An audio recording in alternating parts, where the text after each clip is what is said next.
We're rolling. We're going to recap the last few months, really get into the heart of summer and just all the good things that are going on. Brendan, you want to tee it up for us?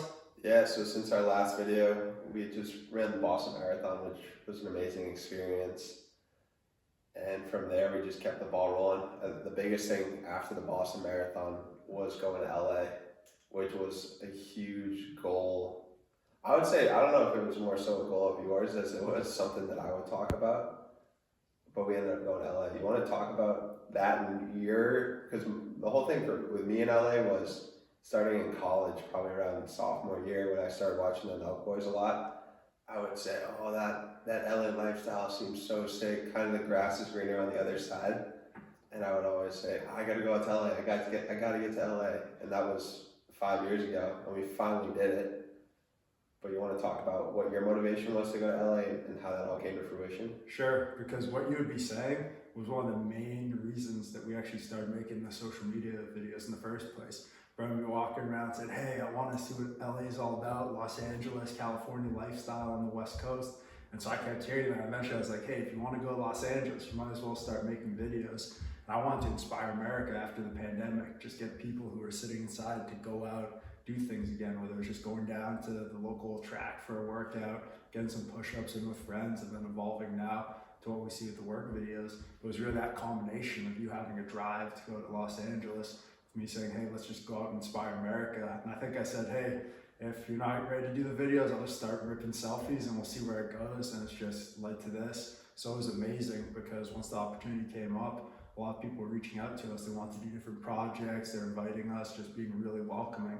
That's because of that, everything just collided. And in May, when we finally went to Los Angeles, it was amazing to see just a whole different way of life, but also see old friends who had moved out there at the same time. Yeah, what were some of we were out there for about a week, and I mean, our days were just jam-packed. I was just there for the vibe, not the vibes, but just there. And Davis had everything scheduled out from the moment we woke up. We were staying right around Venice Beach area.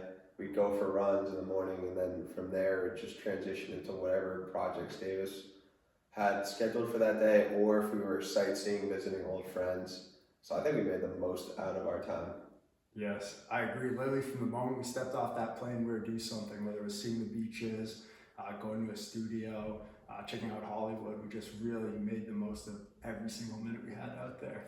You want to touch on any like highlights that you want to discuss about LA or what you thought of California in general? I thought it was really interesting because we're from Boston, which is more, I'd say, of a strict environment. A lot of people here are working in some type of business, technology, where it's really structured days overall. So whether they're working, 8 a.m., 9 a.m. to 5, 6, 7, 8, or even later at night, it's really pretty focused. People are disciplined. Where in Los Angeles, we saw a completely different way of life where people might be more focused on getting the right lighting in the background, and that's going to influence when they're going to shoot.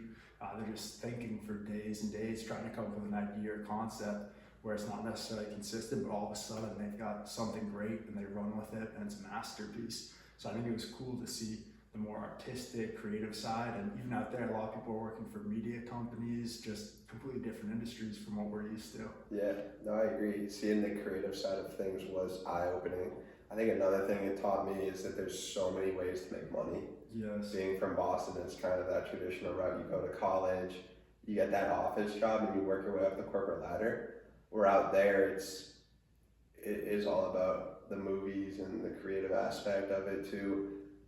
So it definitely is an environment that fosters you to think in a different way and how to create these pieces that are ultimately going to attract the most attention, if that's on YouTube or if it's a movie. So that was really eye-opening for me. It's just there's so many ways to make money. Yes, I agree. And I mean, we saw that it takes a whole team effort. There are so many people that go into producing shows, movies, music, and it was so cool to be a part of that for 1 week and just see how they go about it, how they plan, how they execute it, and just make really cool works. It was so cool. We can't even thank all the people who helped us out. I mean, obviously they saw some of the people who we were hanging out with, so I guess we could try to do a big thanks to everyone, just overall. If we saw you out there, I mean, whether it was the Pointer Brothers, Max, my agent, but Young Gravy, the Delias, everyone at Channel 5, particularly coaching us up on how to make a documentary and a movie.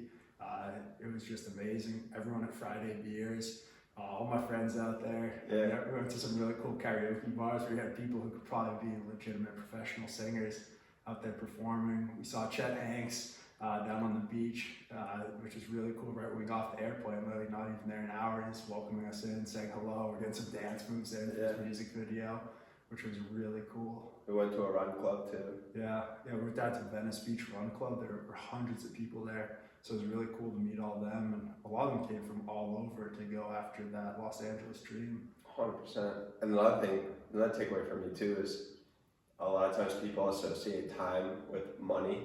Yes. But with that creative space, yeah, there's going to be a certain amount of time to create a masterpiece, but then that masterpiece, that video, could create exponential amounts of money for you. Yes. So it's really interesting how they create. I'm just thinking about YouTube videos where they spend X amount of hours on the YouTube video, and one YouTube video can make them $100,000 or another can make them $50,000.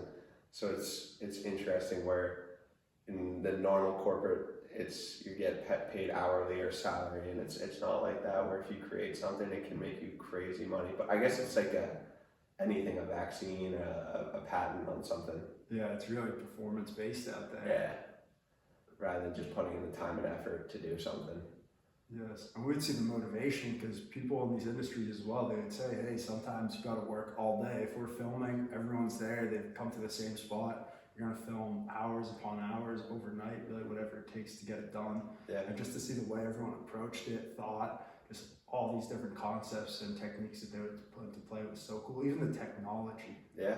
I think was just eye-opening. See all the cameras, the different camera angles, the mics. I know people roast us for not having mics here. Yes. We're not as high tech as those people out there, but that was interesting. And then I know you talked about earlier how the East Coast is at standard 9 to 5-ish.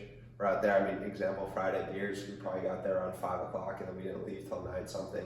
Yes. And then the kids that were, not the kids, but the individuals who were filming and helping, they probably stayed X amount of hours later. Crazy. So it's just a different work schedule. Yes. Which is crazy. I think another big thing too is Davis always used to talk about Boston traffic. Yes. You want to talk about California traffic? California traffic was next level. Yeah. It was absolutely insane, I have to say, because here we usually have 4 lanes of traffic, and yeah, usually you get stuck maybe 5-10 minutes. If it's really bad, you might get stuck for a half hour, an hour. But I remember we got stuck for an hour almost at one light. It took us probably 45 minutes to an hour to get through one stoplight. And here on the highway, well, in Los Angeles, there's 7 lanes, I think, of traffic, and they were blocked up. It was taking forever. I mean, we were probably going 5 to 10 miles an hour at these stretches. So it just showed me Boston traffic is not that bad. Yeah, and it also shows too that public transportation actually does work in taking cars. The idea of adding more lanes isn't the solution. It really is trying to take more cars off the road to allow for better flow of traffic. The thing too is the traffic scene, it was all the time. And when we would be somewhere, we say, oh, we have to go somewhere else. You legit would have to plan X amount of extra minutes or hours just to get there on time. And I think it was just kind of a running joke where everyone runs a little late out in LA just because the traffic is so bad. Yeah, it's just so unpredictable. Like we said, you gotta say, oh, I'll get there 15 minutes, maybe 30 minutes early. And even then, you could still be late if things go wrong. And people were really understanding, Yeah. which was good. I'm never gonna complain about Boston traffic after that. It's one of the takeaways when I came back home.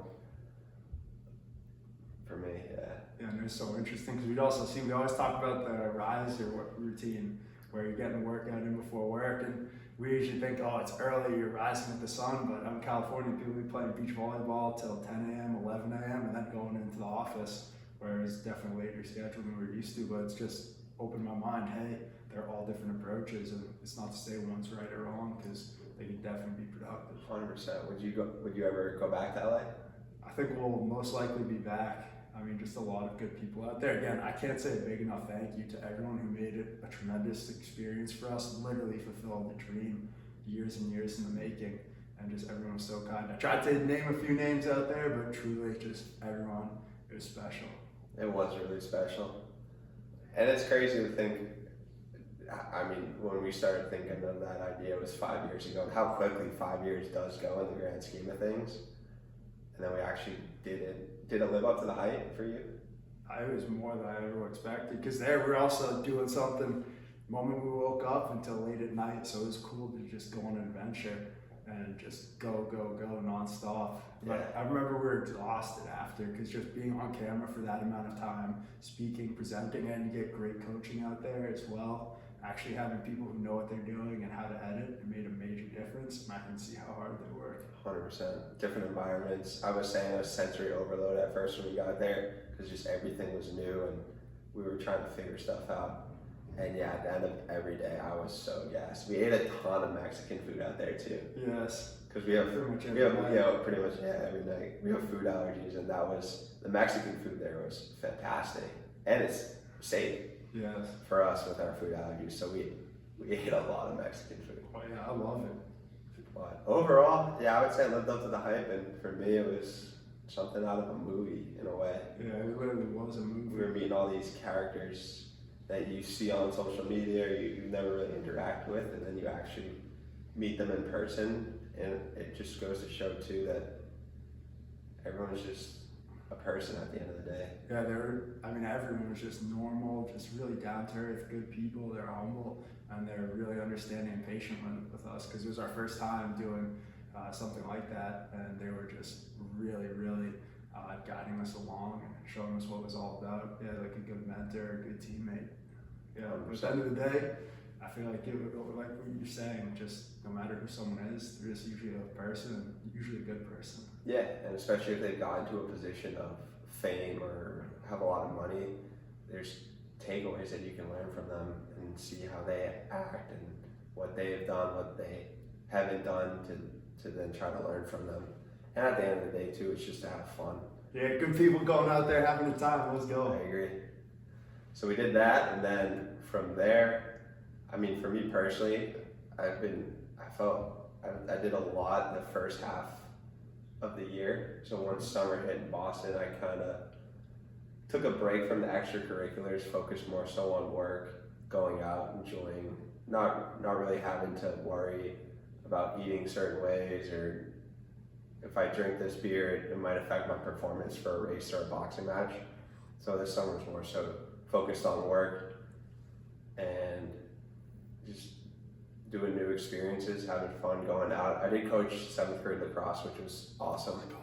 My 3rd year, been with the group since they were 5th graders. So we had a good season, and we'll be going into our last season next spring. But I know, Davis, you did the Ironman, which was pretty big.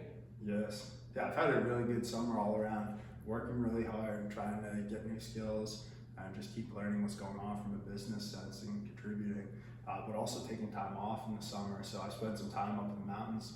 Like Brian was saying, I did an Ironman up at Lake Placid, New York. They've got really good mountains out there, so it was a great challenge because it just pushes to a whole different level. And it was a really fun time. Got to hang out with Auntie Beppy and Uncle Kurt, and also the Crosby family, James Crosby and his whole family. They've really helped me out when I've gone to this event and some other ones over the past few years. So just really good people out there working hard. Tons of people from the local area are out there at this event, slugging it out, putting it all on the line, and just going after it all day. So it's a ton of fun. And this year, I guess my performance wasn't as fast as prior years, probably due to less training time, I'd say overall. But I just gave it everything I had. I finished a little over 12 hours. I think I was an hour slower than last year, but it was probably like the same effort level, just going after it in the mountains. Didn't they change the course up? I guess they did a little bit. They added some more hills, but even for that, I feel like, yeah, just definitely, I mean, my longest bike ride going in was, I think, 60 miles, and there you bike, I think 110 miles. I came off that bike, I could barely feel my legs, and I was like, okay, let's haul it and just get after this run. What's the hardest part of a triathlon for you? I think it depends. Sometimes on the race, on this course, it was definitely the biking. I also hadn't done enough preparation. So I mean, out there going up and down the hills, I was able to get through. But then once I hit that run, I was like, wow, my legs are definitely feeling it. It's still gonna just push with everything I have, and try to cruise. But yeah, it was definitely a difficult one. I know you touched on this a little bit ago. I know you've been saying it around the house recently. What has that been like now that you have this social media presence and then training for big events? Because it seems like it's a common theme where you've talked about it's been harder to do Yes. extracurriculars. Can you walk us through that, and like why is it harder, I guess? Definitely in the social media. Also, I'm working more. I mean, I'm working in the city, commuting in, where last year I was working from home, so I have more time to train. And then on top of that, I mean, when I go in, sometimes I'll do a little bit of coordination or something now.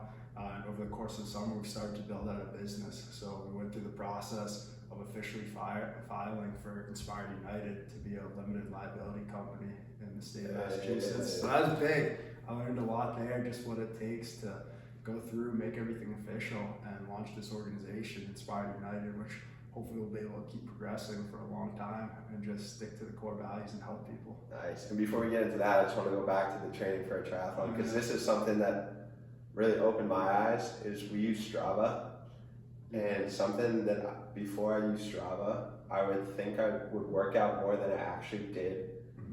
But then when you have Strava, you can track how many hours.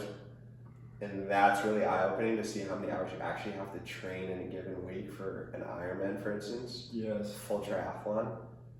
You want to talk about how many hours is standard? Because it's crazy. Definitely. And I recommend anyone that's listening to this, if you're in fitness, if you're not in fitness, to get some sort of smartwatch and download Strava, because it is eye-opening about just data, how powerful it is to see how many hours you actually are working out. But then we were talking about this yesterday, where in order to get the reward from working out, you really don't have to put in that much time. Yes. I would say 30 minutes to an hour. We were talking about the NFL used to do play 60. Yes. That's really all you have to do in an hour a day, really. An hour every other day isn't that much to really keep you healthy. Probably won't be an hour. I feel like 15, 20 minutes, you're probably good if you push yourself. Yeah, depending on the exercise too. Yeah. So I recommend, because once I remember Davis was training for an Ironman and said, yeah, I'm training like 15 hours a week. I said, whoa, that's a lot. Maybe I should see how many I'm training. And then when I first downloaded Strava, I was only training like 6 hours a week. Yes. But it also depends on the exercise that you're doing. Definitely. Yeah, it depends, because I would say for an Ironman, they usually say you need at least 13 hours a week if you're going to be in good shape going in. And so that's pretty much the baseline. But there will be people, I mean, I imagine the professional athletes train way more, but probably people who put in like anywhere from 15 to 25 hours a week. It's probably pretty standard if you want to go out there and if you really feel good and put up a good time. And so probably last year I'd be doing that like anywhere from 15 to 25 hours a week, just consistently getting ready and just building up your endurance over time. Where this year I'm probably closer to like the 8-hour to 15-hour range. So some weeks maybe only training half as much and a third as much as I would have last year. And it definitely made a difference. I mean, I could just tell I wasn't moving as fast, even though I was giving it the full effort. But like Brent's saying, it takes a ton of time, because there it's 3 disciplines, where if I'm just doing running training, I mean, if you run 10 hours in a week, you've done a lot of miles and you're good there. So it just shows just balancing everything out and, you know, where you're going to put your efforts. It's crazy. And if you actually think about your time and putting 15 hours of working out, that's a lot of working out. That's over 2 hours a day. Because granted, you're probably not working out 7 days a week. Or I think a lot of the endurance people do 10-day cycles potentially to help get everything in. But yeah, definitely download Strava. Yes, I think the big thing is the time on the bike in triathlon. Because there, I mean, if you're going for a 4, 5, 6 hour training ride on a single day, your time's going to add up over the course of the week. That's true. I mean, that was a ton of fun. I mean, I love just going out there, going after a challenge and really finding out what you have, just a way to measure yourself and see where you stand. Yeah, especially now that we grew up playing sports, I feel if people don't have these events, they can kind of get lost in the same redundant routine, which there's nothing wrong with it, but it is great to have something to train towards, to test yourself against other people, because competition breeds success. Yeah, it gives you something to strive for and just get excited about, because it was a great trip out there to Lake Placid, ton of fun with friends and family, and just from there, I mean, race morning, you're going to be fired up and ready to go. And you'll probably be nervous too. Yeah. Which is good. The beauty of sports and competition is putting yourself in uncomfortable positions. Yeah. And fun positions. You usually step up and do a lot better. Yeah, I agree. All right, but then you were talking about your company. Yeah. How's that been? Well, other than that, we got a couple of good trips. I've been going to New Hampshire, Cape Cod, whether it's going up to the mountains or going to the beaches, hiking, hanging out. swimming, biking, whatever it is, just trying to make the most of the summer weather out here. Yeah. Which was really cool. I went down to New York City as well for a weekend, which was amazing because there the people are driven. Whether they're working, it seems like they just go after it all out. And same thing, if they're partying, relaxing, it seems like they take that in some ways to a different type of limit too. Yeah, there's a lot of people in New York too. Because I went to New York for one day for work, and that was the first time I'd been back to New York since we were probably in middle school for our aunt's wedding. Yes. When you're older and have more perspective, the size of New York and the buildings and how many people are actually in such a small area is crazy. Yeah, it's just totally different. And there, since Boston's closer to New York, we know more people down there, and it was just crazy to see them, how they're living, how they're approaching their work. What's so crazy about it? I think it's just unique how you have so many people there, again, almost chasing a different type of dream. I know there is media in New York, but I feel like it's more business focused, and you have people who are there willing to put in as many hours as it takes, like to them 15, 20, whatever extra hours, no problem compared to what they're doing. They'll work all night. So it's cool to see that. People just, oh yeah, I'll work Saturdays if I have to, but at the same time, there's plenty of social scene and they have a great time as well. What do you think motivates people like that? They've just got something that they want and they say, hey, this is what I'm gonna do to give it a shot. And I mean, that's another place, because America's the land of opportunity. And I thought it was cool because in a short period of time, got to go out to the West Coast, see the opportunity that Los Angeles offers, film, music, media, and then go over to New York City and see the opportunity there. Because I mean, people would be going to there, whether it was, I would just picture like the Statue of Liberty, people coming to America ready to work and just do what they had to for their family. Yeah, So I mean, think it's two different. major cities on just opposite sides of the country. Yes. Now LA's all spread out. It's and New so York is spread locked out. in. When we were flying into LA, that was the other thing where it's just so spread out and there's so many houses and buildings over such a vast area of land. Yes. Insane. And then New York it's also massive, but it's a lot more compact Yes. and a lot more people and a more dense of a like parcel of land Yes. or area of land. Yeah, everyone's just right there, same area, buzzing around, doing their thing. Would you ever move out of Boston, you think? See how life turns out, you never know. I mean, we never thought we'd be in this position, but right now I want to stay in the Boston area. Yeah, I agree.